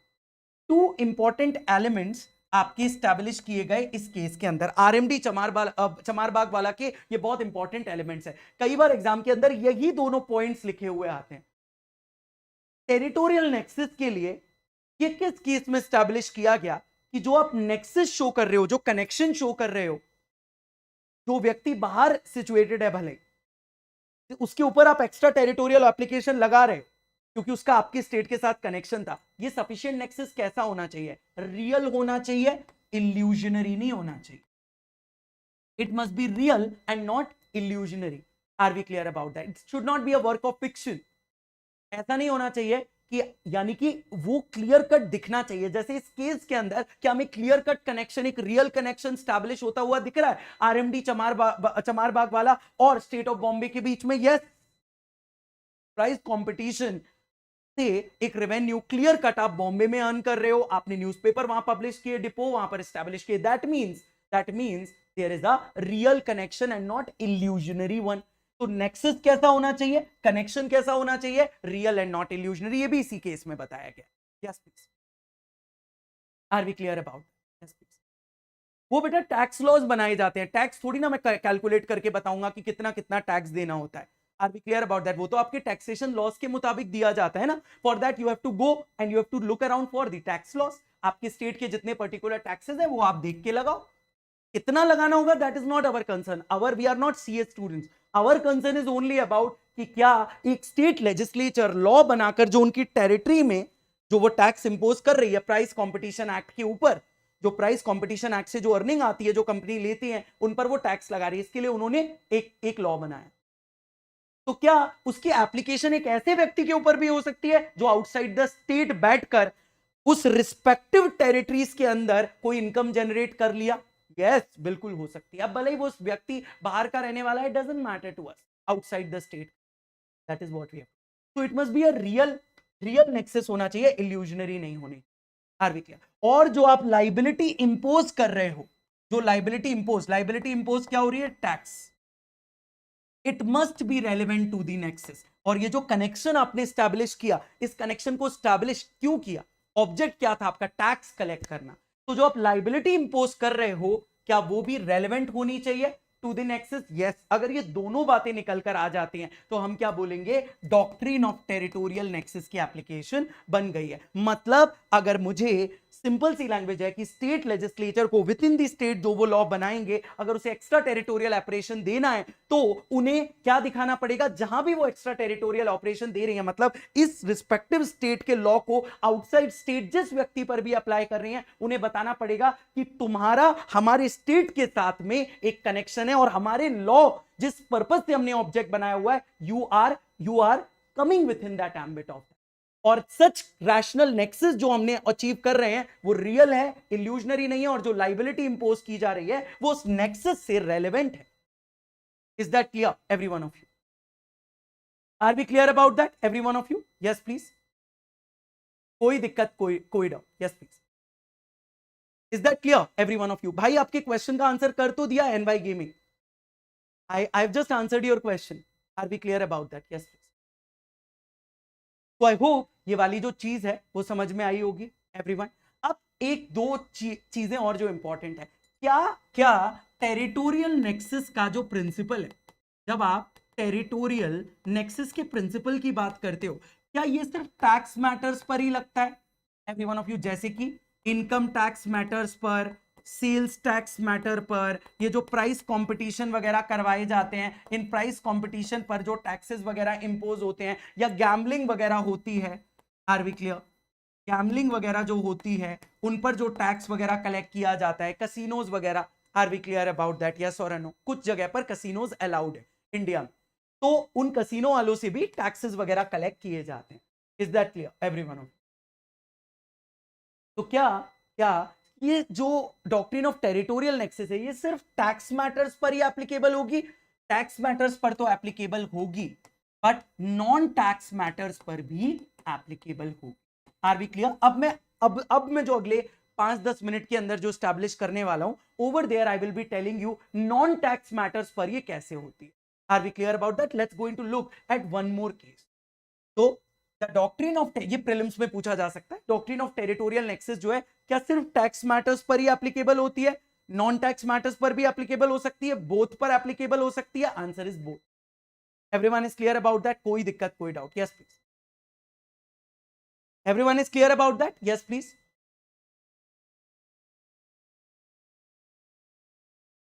नहीं भैया, जो वहां के स्टेट के भाई क्या पूछ रहे हो भाई तुम? NY gaming, I am unable to get your question बडी।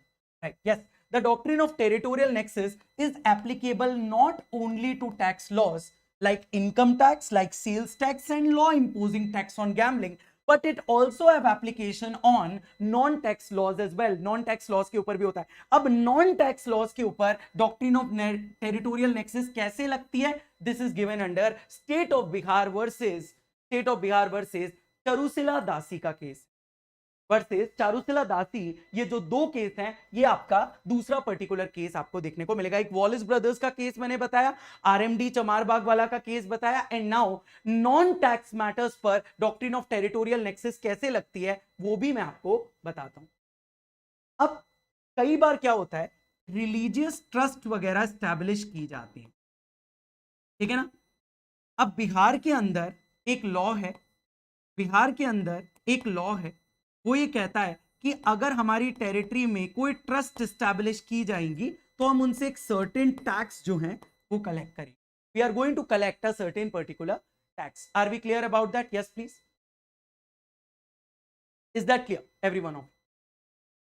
अब यहां पर टैक्स कलेक्शन का पॉइंट अपने लिए इंपॉर्टेंट नहीं है। What matters to us in this situation is not tax का point.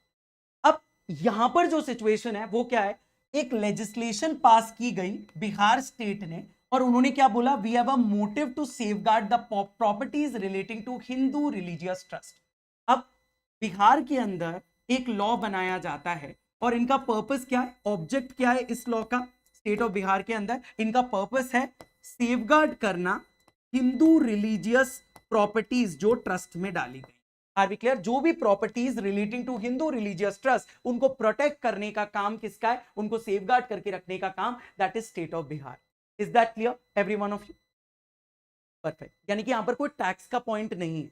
We don't have to get through the point of tax. क्या बोला मैंने? I told you there is a law which is passed by the state of Bihar, जो ये कहती है कि जितनी भी हमारे स्टेट के अंदर जो भी हिंदू रिलीजियस ट्रस्ट में जो भी प्रॉपर्टीज आएंगी, we will be safeguarding them, हम उनको सेफगार्ड करेंगे। Are we clear? अब ये जो एक्ट है, this act was applicable on all the trust within the territorial limits of Bihar. अब ये जो एक्ट पास किया जाता है, whenever this particular act was pass, तो ये एक्ट जितनी भी टेरिटोरियल लिमिट्स ऑफ बिहार है उन पर एप्लीकेबल है, मतलब within the state applicable है।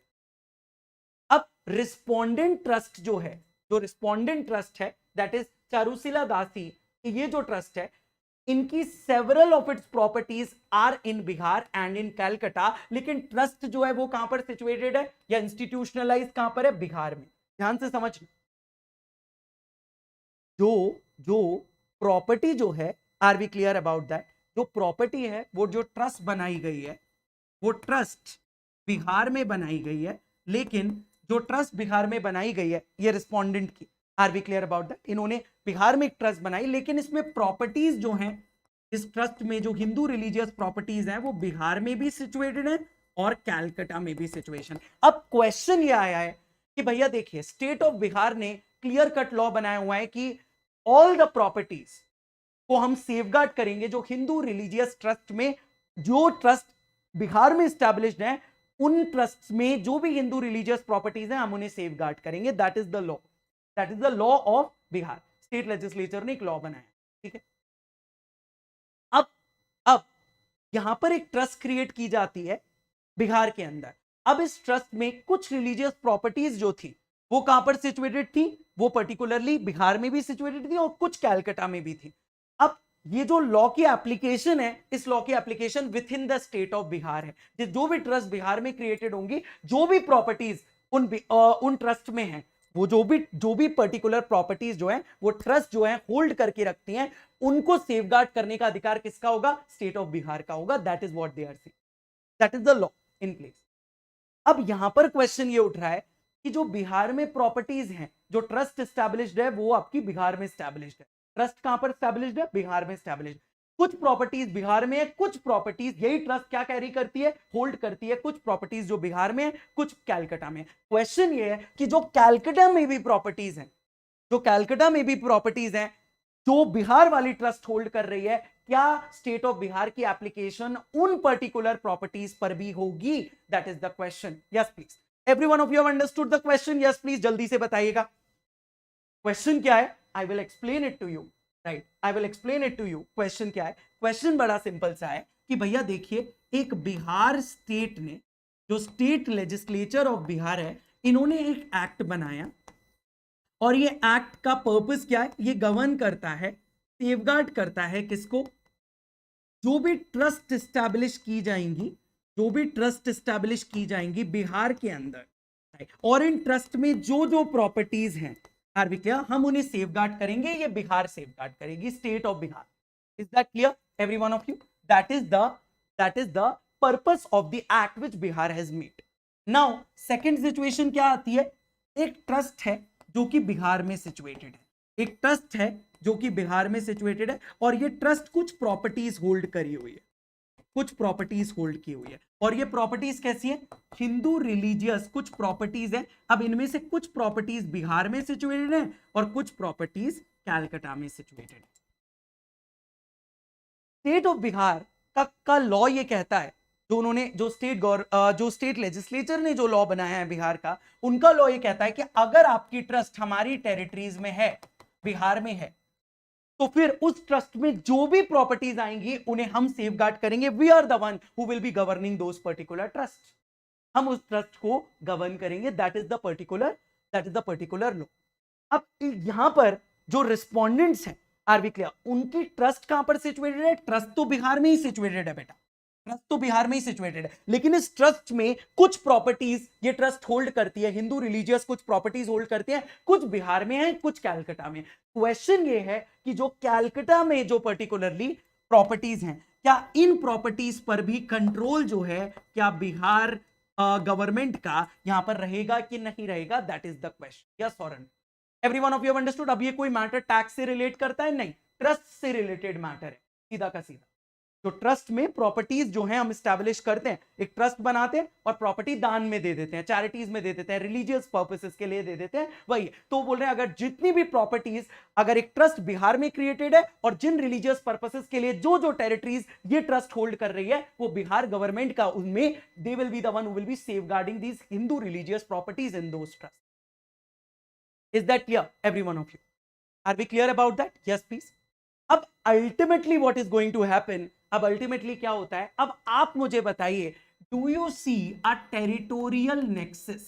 क्या आपको एक टेरिटोरियल नेक्सस देखने को लग रहा है? मतलब क्या स्टेट लेजिस्लेचर ऑफ बिहार जो है, जो उन्होंने ये लॉ बनाया है, इस लॉ की एप्लीकेशन क्या कैलकाटा में सिचुएटेड जो प्रॉपर्टीज हैं, जो हिंदू रिलीजियस प्रॉपर्टीज जिनके लिए ट्रस्ट बिहार में क्रिएट की गई है, और कुछ प्रॉपर्टीज कैलकाटा में भी लोकेटेड है, क्या बिहार की कंट्रोल जो है उन प्रॉपर्टीज के ऊपर भी रहेगा? Will they be holding those particular properties? Yes. अब सफिशिएंट नेक्सस, यानी कि मैंने आपको क्या बताया हुआ था? आई told you about doctrine of territorial nexus के अंदर हमें क्या बताना पड़ेगा? एक सफिशिएंट नेक्सस, रियल नेक्सस हमें दिखाना पड़ेगा। नेक्सस का मतलब होता है कनेक्शन दिखाना पड़ेगा। तो क्या बिहार की जो टेरिटरी है, द लैंड ऑफ बिहार, उस पर यह ट्रस्ट बनाई गई है? Are B clear? और ये जो पर्टिकुलर ट्रस्ट बिहार में बनाई गई है, अब अगर ये प्रॉपर्टीज चाहे बिहार में होल्ड करे या कुछ कैलकाटा में होल्ड करे, इसका एक कनेक्शन बिहार के साथ देखने को मिल रहा है एवरी वन ऑफ यू, और ये लॉ की एप्लीकेशन बिहार पर। अब क्योंकि ये ट्रस्ट बिहार में बनाई गई है और ये जो लॉ सारी ट्रस्ट इन बिहार पर एप्लीकेबल होता है, तो all those properties whether they are located within the state of Bihar और whether they are located outside the state of Bihar, क्या हम कह सकते हैं टेरिटोरियल नेक्सस हमें देखने को मिलता है? Yes, absolutely. Is that clear? यानी कि नॉन टैक्स मैटर्स पर भी क्या डॉक्ट्रिन ऑफ टेरिटोरियल नेक्सस लगती है? अब जरा देखिए पार्टीज के आर्ग्यूमेंट्स क्या थे, इश्यू क्या था, whether the scope of the act passed by the state of Bihar could be extend beyond the geographical limits of the state. ये जो बिहार ने जो एक्ट बनाया, क्या हम इसे एक्स्ट्रा टेरिटोरियल ऑपरेशन दे सकते हैं? कैलकाटा की प्रॉपर्टीज होल्ड करने के लिए भी जो ट्रस्ट जो बिहार में क्रिएटेड है, वो प्रॉपर्टीज उसमें कुछ सिचुएटेड कैलकाटा की भी थी। तो क्या बिहार ने जो लॉ बनाया है, जो ये कहता है कि अगर ट्रस्ट हमारे यहां पर सिचुएटेड है, वो सारी प्रॉपर्टीज को हम सेफगार्ड करेंगे, तो क्या कैलकाटा वाला भी प्रॉपर्टी को वो होल्ड कर सकती है? यस, देखें। अब जरा आर्ग्यूमेंट जरा देखिएगा। पहला आर्ग्यूमेंट ट्रस्ट का आता है। ट्रस्ट क्या आर्ग्यू कर रही है?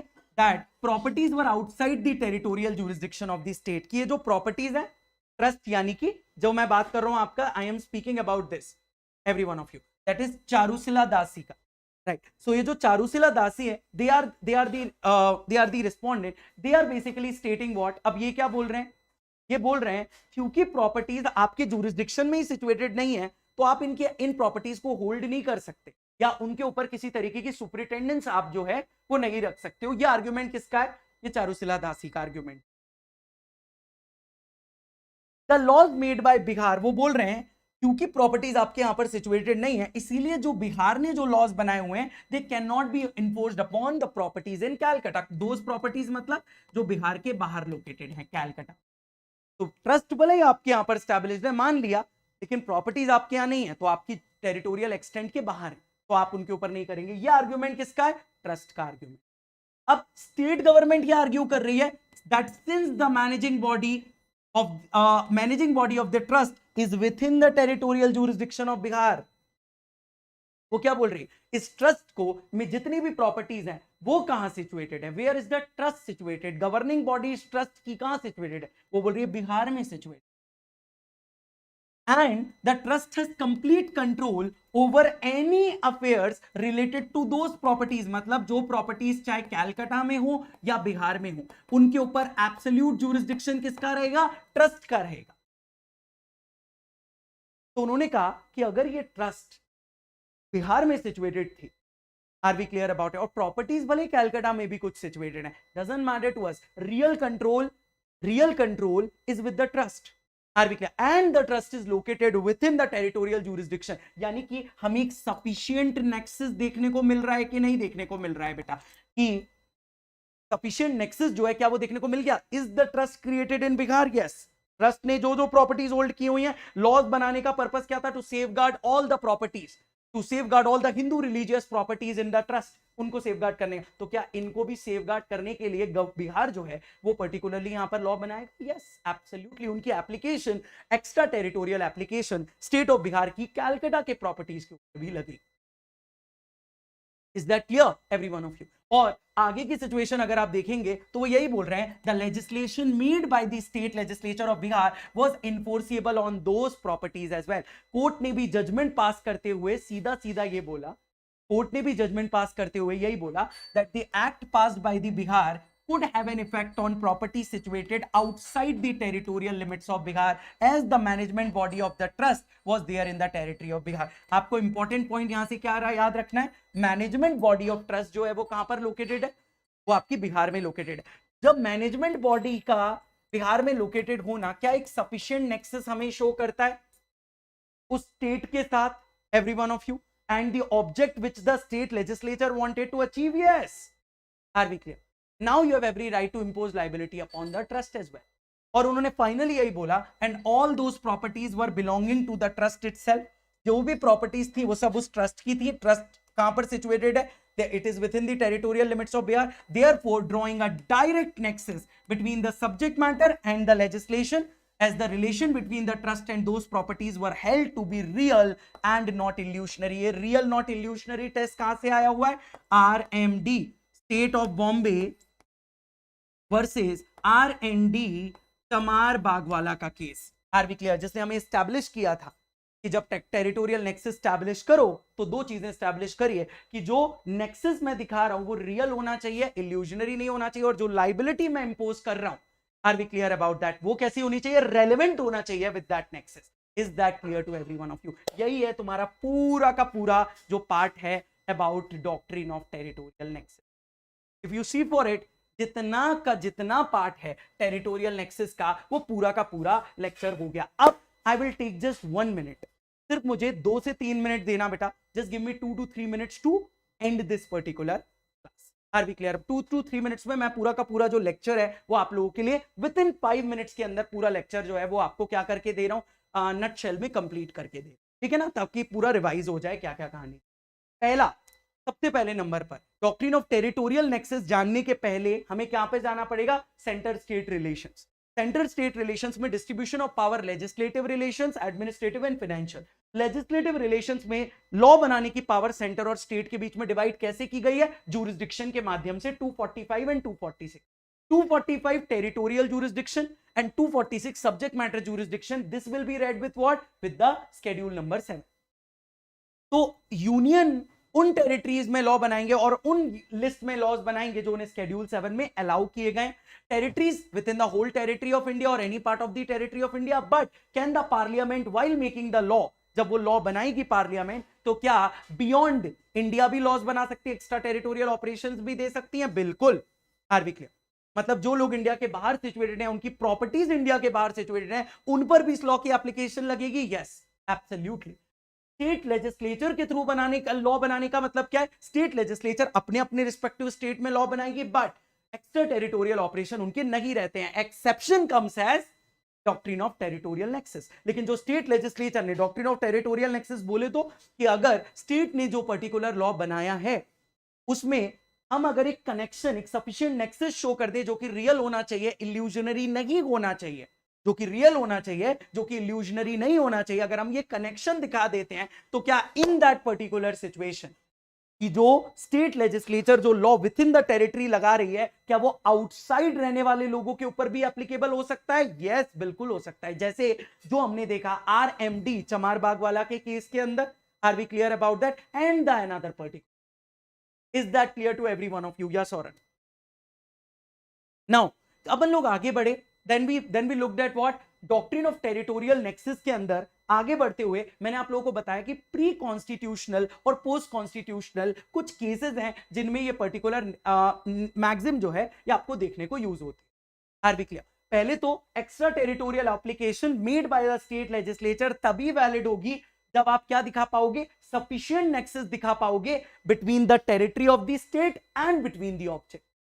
मतलब आप भले चाहे उस स्टेट के बाहर हैं, स्टेट ने जो लॉ बनाया वो आप पर कैसे लग रहा है, जब आपका कनेक्शन उस स्टेट के साथ दिखा पाओगे तब.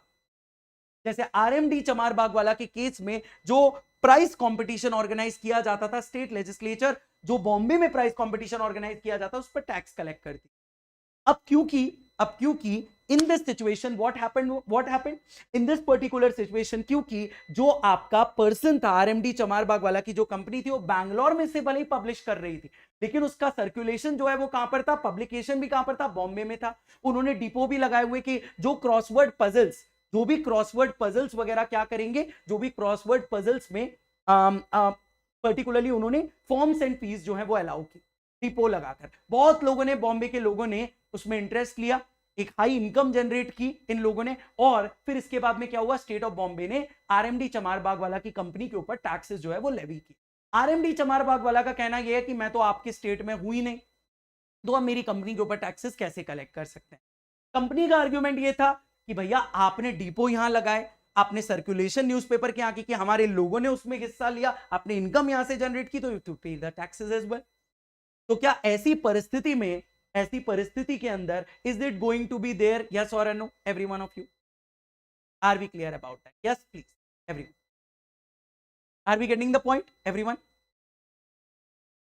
इस केस के अंदर जो आरएमडी चमारबाग वाला का केस था, इसमें सारे आर्ग्यूमेंट जो स्टेट गवर्नमेंट ने दिए, जो बॉम्बे की स्टेट गवर्नमेंट ने दिए अगेंस्ट आरएमडी चमारबाग वाला, that was all accepted.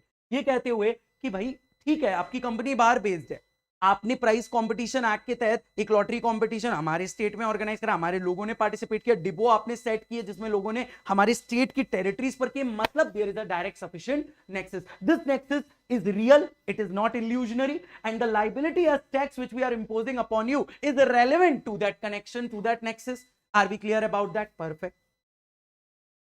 Is that clear, every one of you? तो ये आपका पहला केस आपको देख. इसके अलावा territorial nexus, extra territorial jurisdiction समझाने के लिए एक और केस, वॉलिस ब्रदर्स का केस, सबसे पहला जो पर्टिकुलर केस है प्रिवी काउंसिल का, वो भी हम लोगों ने देखा. वॉलिस ब्रदर्स की कंपनी का इनकॉर्पोरेशन ब्रिटेन में हुआ था. ये पहले की सिचुएशन है प्री कॉन्स्टिट्यूशन. वॉलिस ब्रदर्स की कंपनी का ओरिजिनेट जो है, यानी कि लीगल एंटिटी जो थी वो ब्रिटेन में इनकॉर्पोरेशन हुआ था कंपनी का, लेकिन उसके कुछ ऑपरेशन इंडिया में भी रन कर रहे हैं. अब इंडिया में एक पर्टिकुलर टाइम पीरियड पर वो बहुत इनकम जो है वो जनरेट कर. Are we clear about that? कई प्रॉफिट जो है वो कमाती है. इनकम टैक्स अथॉरिटीज उन कंपनी के ऊपर क्या करती हैं? टैक्स जो है वो लेवी करती हैं. उनका आर्ग्यूमेंट ये है कि भैया हम तो इनकॉर्पोरेटेड ही नहीं है आपकी टेरिटरी में, हम तो एक्स्ट्रा टेरिटोरियल एप्लीकेशन आप कैसे लगा रहे हो आपके लॉ की हमारे ऊपर. उन्होंने कहा आपने कंपनी कहां स्टैब्लिश की, आपकी मेन ऑर्गेनाइजेशन वहां है, लेकिन आपने इंडिया की एक स्लीपिंग पार्टनर के साथ अपनी सब्सिडरी ऑर्गेनाइजेशन इंडिया में स्टैब्लिश की. वन, आपने कलेक्शन जो टैक्स का किया वो यहां से किया, मतलब आपने जो रेवेन्यूज अर्न किए यहां से मैक्सिमाइज, आपकी मैक्सिमम इनकम जो है वो कहां से जनरेट होती है? इंडिया की इन टेरिटरी से जनरेट होती है. तो how can we exempt you from tax? तो आपके ऊपर टैक्स लगाना एक सफिशिएंट नेक्सस हमें दिखा है. Is that clear to everyone? And this sufficient nexus is real and not illusion. तो वॉलिस ब्रदर्स का केस भी आप लोगों ने देखा. That was the second case you looked. Everyone is clear? तो ये भी चीज आप लोगों के दिमाग में आपको याद रखनी है. Right, this was your whole of the particular case law trajectory for today. Another question जो एग्जामिनर पूछ सकता है कि टेरिटोरियल नेक्सस की एप्लीकेशन जो है क्या वो सिर्फ टैक्स मैटर्स पर ही होती है? टैक्स मैटर्स पर भी होती है, नॉन टैक्स मैटर्स पर भी होती है. नॉन टैक्स मैटर्स के लिए आपके पास कौन सा केस है? Which case you have for the non-tax matters as well? Then I told you कि आपके पास non-tax matters के लिए you have the case of State of Bihar versus Charushila दासी. चारुशीला दासी के केस के अंदर क्या होता है? एक property trust state of Bihar जो है वो ये एक पर्टिकुलर लॉ जो है वो बनाते हैं कि बिहार स्टेट के अंदर with in the territories of Bihar अगर कोई ट्रस्ट स्टैब्लिश की जाती है और वो कोई भी हिंदू रिलीजियस प्रॉपर्टीज होल्ड करके रखती है ये ट्रस्ट, तो उनका मैनेजमेंट जो रहेगा वो ये ट्रस्ट जो ये और होल्ड कर रही है, इनको सेफगार्ड करने की रिस्पॉन्सिबिलिटी किसकी है? ये सब किसके एम्बिट में आती है? That comes with in the ambit of state of Bihar. अब यहां पर एक जो ट्रस्ट बिहार में क्रिएट की गई उसमें कुछ प्रॉपर्टीज जो थी वो बिहार में भी थी. वो जो ट्रस्ट जो है वो जो प्रॉपर्टी होल्ड की हुई थी कुछ बिहार में भी होल्ड की थी, कुछ कैलकाटा में भी. अल्टीमेटली कोर्ट ने ये फाइनली बोला कि भैया क्वेश्चन ये उठा कि क्या जो प्रॉपर्टीज ये ट्रस्ट बिहार वाली ट्रस्ट जो है होल्ड करके रखी हुई है, क्या सारी की सारी प्रॉपर्टीज बिहार के एम्बिट में आती है? Even those territories which are outside, which are situated outside Bihar, जो कैलकाटा में सिचुएटेड है. कोर्ट ने फाइनली कहा यस. व्हाई? क्योंकि उन्होंने कहा जो ट्रस्ट है that is the main organisation जो इस प्रॉपर्टीज का एडमिनिस्ट्रेशन जो है वो देख रहे हैं. अब क्योंकि डायरेक्ट कंट्रोल उनके पास में है तो जितनी भी पर्टिकुलर आपकी प्रॉपर्टीज जो वो होल्ड करके रखी हुई है, ट्रस्ट यहां पर सिचुएटेड है, डायरेक्ट कंट्रोल उनका यहां पर है, तो फिर एप्लीकेशन जो होगी ये जो बिहार के लॉ की है, we are seeing a direct nexus among that. तो उन्होंने कहा जो नेक्सस है, जो कनेक्शन है वो रियल है, इल्यूजनरी है, इसलिए इस पर भी उन्होंने extra territorial operation territorial nexus के तहत. Is that clear everyone? Are we clear? Yes please. Vishal भैया टैक्स टोटल प्रॉफिट से होगा. मुझे ये पूछना था, जो टोटल प्रॉफिट आप अर्जित कर रहे हो, जो आपने टोटल प्रॉफिट अर्जित किया है उसमें से जो इनकम आपने जनरेट की हुई है within your respective state, are we clear about that? वहां पर देखा जाएगा. Are we clear about it? तो आपको वहां पर दिखाना पड़ेगा that the amount of income which you have generated, because Bangalore is going to be doing the same thing. Karnataka government भी तो इस व्यक्ति के ऊपर सेम पर्टिकुलरली टैक्स जो है वो इंपोज करेगी, राइट? तो जो उन्होंने उस टेरिटरी से रहते हुए जो कमाया है वहां पर आपको टैक्स दे. Is that clear to everyone of you? कोई दिक्कत? आई होप जितने भी लोग हैं, अब आज के बाद एग्जाम के अंदर अगर अपन से क्वेश्चन पूछे गए, डॉक्ट्रीन ऑफ टेरिटोरियल नेक्सस कौन से आर्टिकल से रिलेटेड है? 245. वन, पहला क्वेश्चन. दूसरा, डॉक्ट्रीन ऑफ टेरिटोरियल नेक्सस एक एक्सेप्शन है किस चीज का? आर्टिकल 245 का. दूसरी.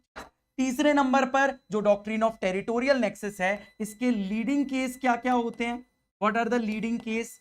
तो लीडिंग केस जो है दैट इज वॉलिस ब्रदर्स का केस है, वॉलिस ब्रदर्स का केस है। सेकंड, आरएमडी चमारबाग वाला का केस है, state of Bombay versus Chamarbaugwala, ये प्रिंसिपल ऑफ सेवरेबिलिटी के लिए भी है। Are we clear about it? And then the third particular case also, तो non religious. Is that clear to every one of you? कोई दिक्कत, कोई डाउट? Yes please. राइट, जो चरुशिला दासी का केस, चरुशिला दासी का केस, इसमें टेस्ट में आरएमडी चमारबाग वाला के केस में बोला जाएगा जो आपका नेक्सस आपको दिखाना है, सफिशिएंट नेक्सस, वो रियल होना चाहिए एंड नॉट इल्यूजनरी। सीधे पूछेंगे किस केस में बोला गया है कि जो टेरिटोरियल नेक्सस आप दिखा रहे हो वो रियल एंड इल्यूजनरी है? किस केस में स्टैब्लिश किया गया? इस केस के अंदर स्टैब्लिश किया। ये कुल मिलाकर ये क्वेश्चन है आपके जो डॉक्ट्रिन ऑफ टेरिटोरियल नेक्सस से आते हैं। अब रिगार्डिंग दिस पर्टिकुलर डॉक्यूमेंट, अगर आप लोगों को ये डॉक्यूमेंट चाहिए तो इसके लिए आपको कहां जाना पड़ेगा? You have to go where? You have to go to, आपको यहां पर, ये मेरा टेलीग्राम है, यहां से आपको मेरा ये जो डॉक्यूमेंट है, जो पीडीएफ है जो मैंने आप लोगों के लिए रेडी किया हुआ है, ये पूरा का पूरा पीडीएफ आपको मेरे इस टेलीग्राम ग्रुप से मिल जाएगा। अगर आप लोगों को पता नहीं है इसे एक्सेस कैसे करना है तो मैं आप लोगों को बता देता हूं। यहां पर अभी अपना जो सेशन चल रहा है, लेट्स क्रैक जुडिशरी एग्जाम्स, ये लेट्स क्रैक जुडिशरी अपना चैनल है। प्लीज जो लोग नए हैं इसको प्लीज लाइक करिएगा सेशन को, and please do subscribe to this particular session also. यहाँ पर आप क्या करेंगे, इधर जब आप जाएंगे, when you are going to go over here, तो इसी में आपको मोर पर आप क्लिक करेंगे। When you are going to click on more, तो यहां पर आपको मेरा टेलीग्राम मिल जाएगा। ये पूरे के पूरे जो नोट्स हैं ये आपको यहां पर मैं अपलोड कर दूंगा। ये पूरा का पूरा डॉक्यूमेंट जितना मैंने आप लोगों के लिए बनाया हुआ है, यू डोंट नीड। एक बात और, हर दिन की गारंटी नहीं दे सकता हूं कि सारे के सारे नोट जो हैं वो बिल्कुल बनाकर ही लेकर आऊंगा, ऐसी कोई गारंटी नहीं है। I might dictate also, I might make you right also, right. वो समय समय की बात होती है कि अगर किसी दिन वक्त है तो मैं डॉक्यूमेंट बना पा रहा हूं, are we clear about it? अगर किसी दिन वक्त नहीं रहा, लेकिन मैं पूरा का पूरा जितनी डॉक्ट्रिन्स है वो आपको जो है वो बताऊंगा। Are we clear about it every one of you? हाँ, मैं उनकी अपलोड साथ ही में कर दूंगा, ठीक है ना? तो आई होप आप लोगों को ये सेशन अच्छा लगा होगा। एक बार जल्दी से बता दीजिएगा भाई सेशन जो है वो कैसा लगा है। Did you guys like the session?